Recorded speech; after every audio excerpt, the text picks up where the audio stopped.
undying commitment to serve, delivered the much-needed infrastructure in the country in celebration of its 125th founding anniversary, with a fresh strategy at hand and a new vision to look forward to. DPWH will remain a force to be reckoned with. Indeed, as we recover from the pandemic and as the country ramps up its economy, the Filipino people can expect no less in the next 100 years to come.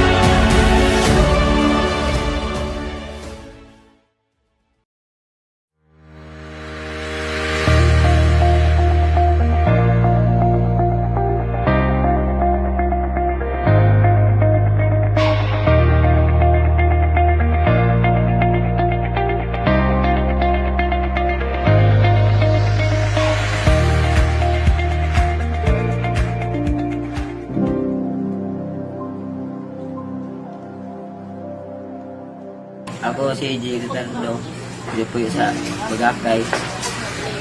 Salamat po nga naabot ang project sa DP na naplastar po mong balay dire. Hindi na makuhan sa baha, maano. Mga tagak sa una nga tagak ang mong gamay nga kuan dire. Karon ko salamat sa DP nga among kuan mong balay safety na.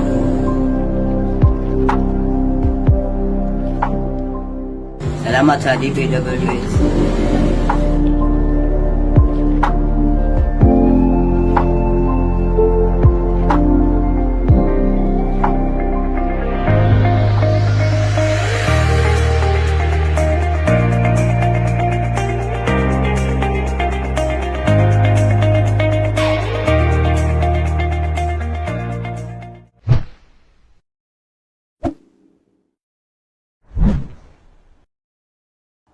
Imagine a world, the Philippines without roads, without bridges, no tunnels and expressways, no underpass and flyover. How then do we travel and trade? Do we cross islands or mountains?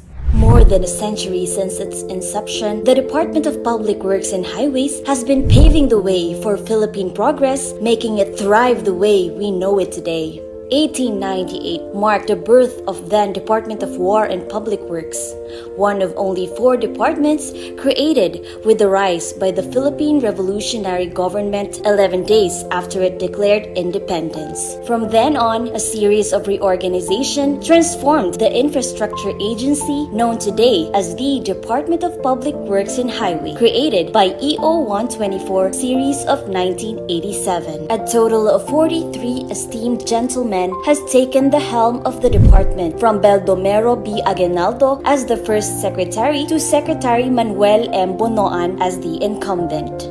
History bears witness to the numerous landmark projects that changed the lives of the Filipinos and benefit us even up to this day. One of the early landmark projects of the department's precursor is the 41-kilometer Cannon Road in 1905. This construction made the once secluded city of Baguio as a well-known tourist destination that it is today. The Epifanio de los Santos Avenue is a vital thoroughfare in Metro Manila that opened the gates of opportunities for business and industrial hubs. The second longest road in the Philippines, the Manila North Road, connects Metro Manila to Apari in the north. The National Museum of the Philippines, home to the Philippine culture and the arts, takes us a trip down memory lane to the various chapters of country's colorful history. The famous Cultural Center of the Philippines, designed by a national artist for architecture, the heart of the country's performing arts. The country's longest bay bridge to date and part of the Maharlika Highway, a vital link between Samar and Leyte. The San Juanico Bridge improved regional connectivity in Visayas. Situated at East Avenue, Quezon City, the 3-story National Kidney Institute, specializing in renal diseases and organ transplants, can accommodate roughly 400 patients. The longest bridge in Mindanao, the Macapagal Bridge, or the second Magsaysay Bridge that crosses the Agusan River, is the 3rd longest cable-stayed bridge in the Philippines.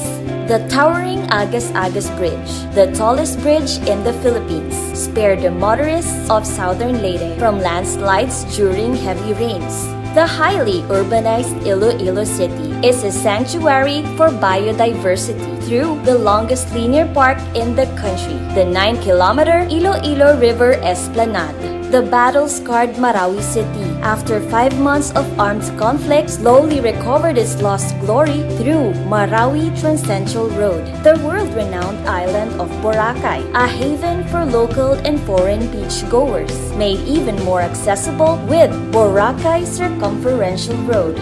At the height of the global pandemic brought by the surging contagion of COVID-19, DPWH facilitated the immediate construction of much-needed health facilities nationwide. At the onset of a bolder administration, 2016 marked a historical shift in the department. The launching of the Build, Build, Build program signaled the birth of a new era. Among the more recent landmark accomplishments is the 680-meter Binondo Intramuros Bridge. It's a sight to behold in the city of Manila, a token of friendship between Philippines and China, and a modern architectural art. Never in the history of Philippine government did the DPWH launch an infrastructure thrust as ambitious, as massive, and as grand. Yet this survived the change under the administration of President Ferdinand Bongbong Marcos Jr., adopted and expanded it as a policy direction. We shall confidently build on this firm foundation established by my predecessor. The DPWH continues to ramp up infrastructure development, rebranded under the Build Better More program. It carries the same goal of ramping up infrastructure development to redound greater benefits to the Filipinos. For 125 years, the men and women of the department, marked by undying commitment to serve, delivered the much-needed infrastructure in the country in celebration of its 125th founding anniversary, with a fresh strategy at hand and a new vision to look forward to. DPWH will remain a force to be reckoned with. Indeed, as we recover from the pandemic and as the country ramps up its economy, the Filipino people can expect no less in the next 100 years to come.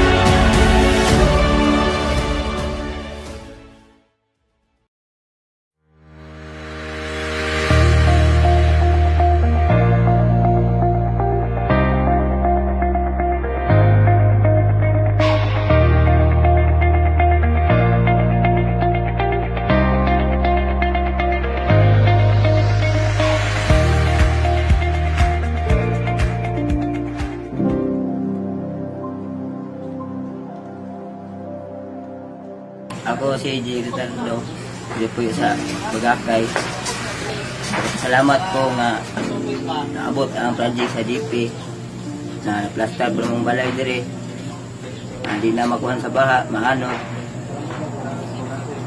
Mga tagak sa una nga tagak ang mong gamay nga kuan dire. Karon ko salamat sa DP nga among kuan mong balay safety na.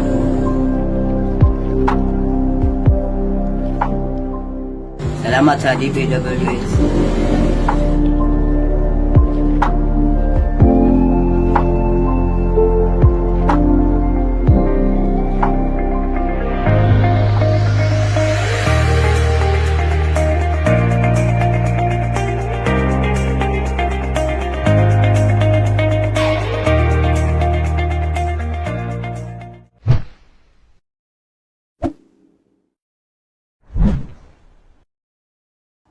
Imagine a world, the Philippines without roads, without bridges, no tunnels and expressways, no underpass and flyover. How then do we travel and trade? Do we cross islands or mountains?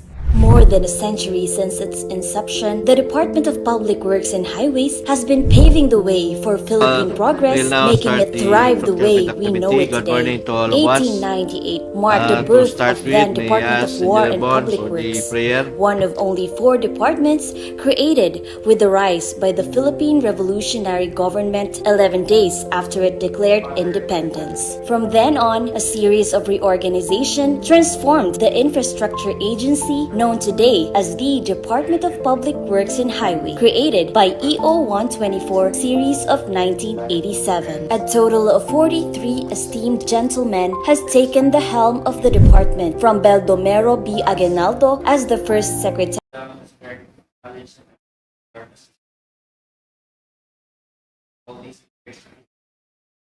Amen.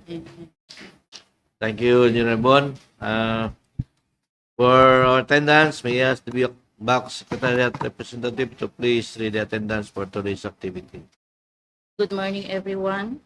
For the attendance of today's pre-bid conference, we have an observer from Highton Construction, Sir Sam Magana. Good morning, sir. For the TWG members, Ma'am Yvette J.P. Labro, Engineer Von Lloyd El Castre, Engineer Anthony B. Padernelia, Engineer Adonis C. Primalion, Engineer Nanti M. Agor, Engineer Yuben Salazar, Engineer Leonardo S. Alcoja, and Engineer Ian Dave Z. Carillo. For the head of TWG, Engineer Johnny L. Pagaran. Head of Back Secretariat, Engineer Ben R. Camacho. Back members, Sir Lino Is de la Cruz, Engineer Hermon Jerome L. Paez, Engineer Juliet M. Lasqueti. Back Vice Chairperson, Engineer Adriano N. Godola III, and for the back chairperson, Engineer Leo L. Labrador. Present. Since the back is in quorum, we will now proceed with this pre-bid conference. For 10 projects, first is the 24 GMA 0030, the asphalt overlay along Sarangani Sultan Kudarat Coastal Road, kilometer 1720, plus 00 to 1720 plus 160. Second project is the 24 ME0072, Cluster 1, the repair maintenance of national roads, pavement markings along Demoloc-Little Baguio, and the second is the repair maintenance of national road, thermoplastic pavement markings along Digos-Makar Road, Malungon. The third project is the 24 ME0073, the emergency repair of concrete pavement unit structures around Digos-Makar Road, Banate Section, Malungon. The fourth is the 24 ME0074, the repair maintenance of bridge approach slab along Sarangani Davao del Sur Coastal Road, 1681 plus 464 to 1681 plus 485, particularly at the Sapu Padidu bridge approach. The fifth project is 24 ME0075, the construction of Padidu MPB, Padidu Malapatan. The sixth project is 24 ME0076, the construction of multi-purpose building at Plan Institute of Technology, Plan Sarangani. The seventh project is the 24 ME0077, construction of MPB at Plan Sarangani. The eighth project is 24 ME0078, the construction of flood control structure, Barangay Padidu Malapatan. The ninth project is 24 ME0079, construction of Upper Mainit Sitio of Campo Lower Mainit Road, Malungon. And the 10th project is 24 ME0080, the construction of Lanmasla River Flood Control. We acknowledge the participation of one of the bidder, Mr. Engineer Magana. Do you have attendance from attendee from Zoom, by Zoom or Facebook Live, YouTube Live? Thank you for those who are viewing online. Thank you for your participation.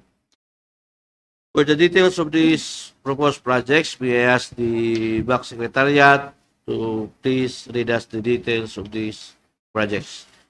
The DPWH Sarangani District Engineering Office, through its Bid and Award Committee, now invites the bid for the hereunder works.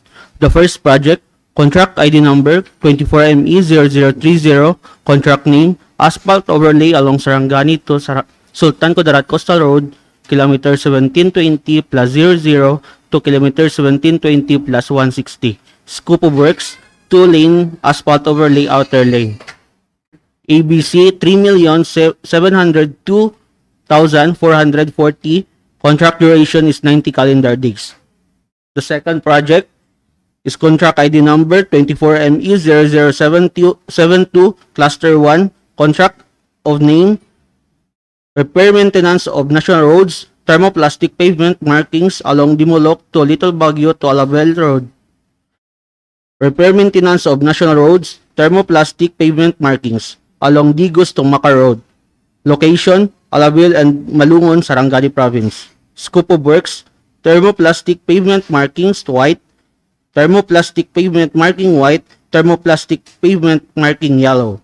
ABC for the first project is 242,367. For the second project is 400,000. In a total of 642,367 in a contract duration of 30 calendar days. For the third project, 24ME0073, name of contract, emergency repair of contract pavement and drainage structure along Digos-Makar Road, Banate section. Location, Malungon, Sarangani Province. Scope of works, emergency repair of kilometer 1599 plus 700 to kilometer 1601 plus 450 with exceptions. ABC 820,000. Contract duration is 60 calendar days. For the fourth project, 24ME0074, name of contract, repair maintenance of bridge approach slab along Sarangani to Davao del Sur Coastal Road, kilometer 1681 plus 464 to kilometer 1681 plus 485. Sapu Padidu Bridge. Location, Malapatan, Sarangani Province. ABC, scope of works, repair of slab, approach slab.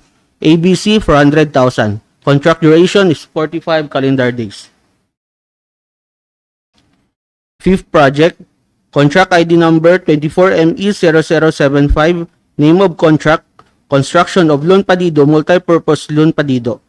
Location, Malapatan, Sarangani Province. Scope of works, construction of covered court with stage including concrete works, footing, wall footing, column, beams, slabs, plastering, steelworks, trusses and railing, stairs and ramps, roofing, downspout, catch basin, painting works,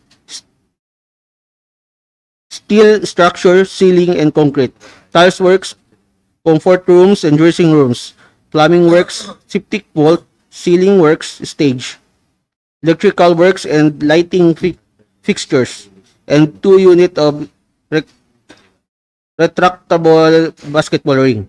ABC, 5,940,000.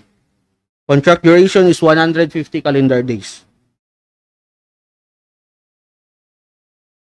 Sixth project, 24ME0076, name of contract, construction of multi-purpose building for Glan Institute of Technology, Calabanet.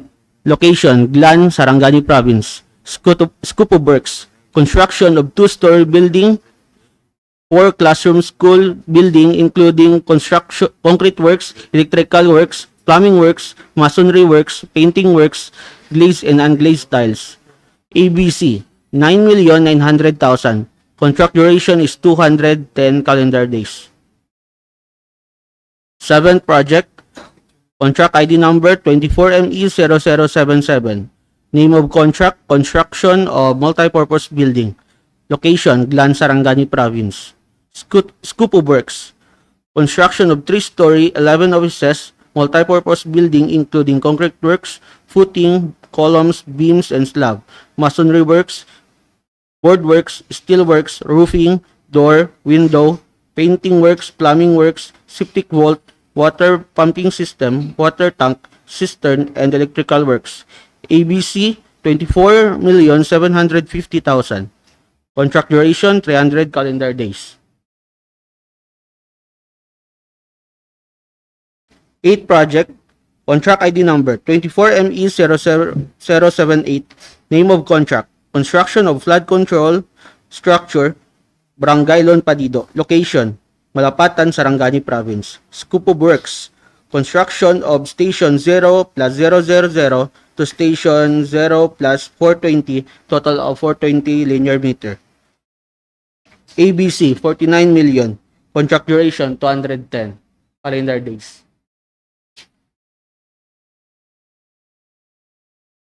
9 project, contract ID number 24ME0079. Name of contract, construction of Upper Mainit to Sitio Campo, Lower Mainit Road.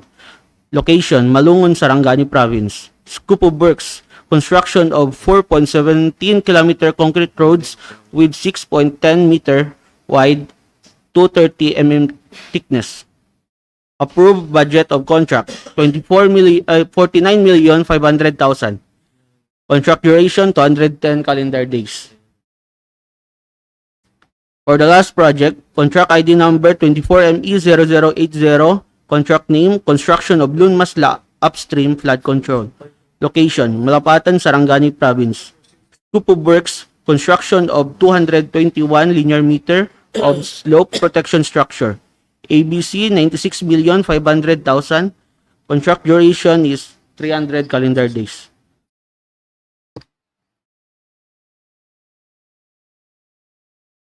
Prospective bidders should be registered with and classified by the Philippine Contractors Accreditation Board with pickup license category of B, C, and D for general engineering, general building, and specialty. The description of an eligible bidder is contained in the bidding documents, particularly in Annex 2-1.1B, Section 2 and 3 of bidding documents. Contractors or applicants who wish to participate in this bidding are encouraged to enroll in the DPWH Civil Works application at the DPWH Procurement Service, 5th floor, DPWH Building, Bonifacio Drive, Port Area, Manila, while those already enrolled in shall keep the records current and updated. The contractor's eligibility to bid on the project will be determined using the DPWH contractual profile eligibility process and subject to further post-qualification. Information on registration can be obtained from the procurement service during working weekdays from 7 a.m. to 4 p.m.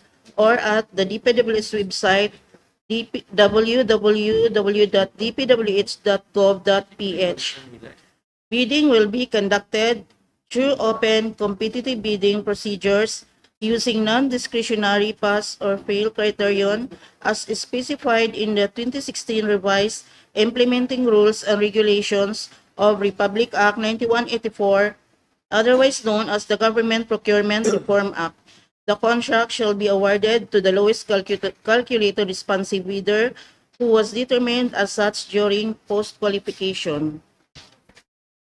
Interested bidders may obtain further information from the DPWH Sarangani District Engineering Office and inspect the bidding documents at Baguio-Alabel, Sarangani Province during weekdays from 8 a.m. to 5 p.m.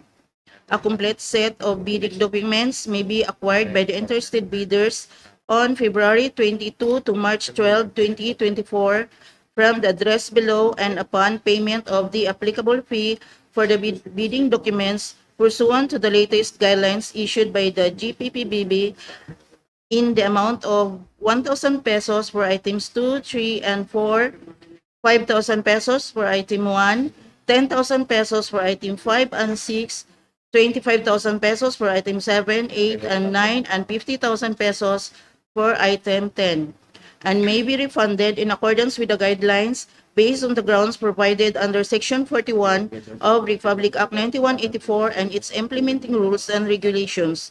It may also be downloaded free of charge from the website of the Philippine Government Electronic Procurement System and the website of the procuring entity, provided that bidders shall pay the applicable fee for the bidding documents not later than the submission of their bids. The DPWH Sarangani District Engineering Office holds a pre-bid conference today, 10 a.m. at the DPWH Sarangani District Engineering Office Conference Room, Cawas-Alabel, Sarangani Province, or via Zoom and YouTube channel, which shall be open to prospective bidders. Zoom meeting ID 937-563-6853 and password is GN122. YouTube channel, it's TTPS www.youtube.com #Sarangani DEO streams. Bid submission may be done manually or electronically online. However, bidders should only select one mode of submission, either manual or electronic. Similar to manual submission, the guidelines for the preparation and submission of an electronic bid are contained in the bidding documents. Bids must be duly received by the Back Secretariat at the address below for manual submission or at electronic bids, Sarangani, dpwh.gov.ph for electronic submission on or before March 12, 2024, 10 a.m. All bids must be accompanied by a bid security in any of the acceptable forms and in the amount stated in the ITB Clause 18. Bid opening shall be on March 12, 2024, immediately after the deadline of submission of bids at DPWH Sarangani District Engineering Office Conference Room. Bids will be opened in the presence of the bidders' representatives who choose to attend at the address below or electronically via Zoom using the details above. Late bids shall not be accepted.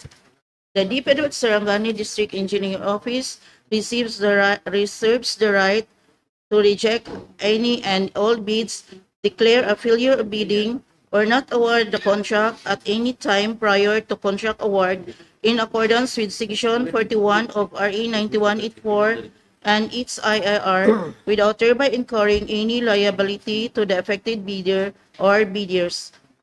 Section 8.5.2 of the 2016 revised RRR of RA number 9184 mandates all prospective bidders to upload in the Philippine Government Electronic Procurement System and maintain current and updated the Class A eligibility documents under Section 23.1A and 24.1A of the same IRR. Bids submitted should have its corresponding tabbing as stated in the checklist requirements. For further information, please refer to Engineer Ben R. Camacho, Head Procurement Unit. That's all, Mr. Chair. Thank you, ma'am. In addition, may I request the prospective bidders to please attach readable documents, especially on certificate of PhilGIPs. Any other query or questions regarding these proposed projects? From the Engineer Magana? None? From the back TWG? None? From the back members? None? Hearing none, this pre-bid conference is adjourned. Thank you for coming and good morning.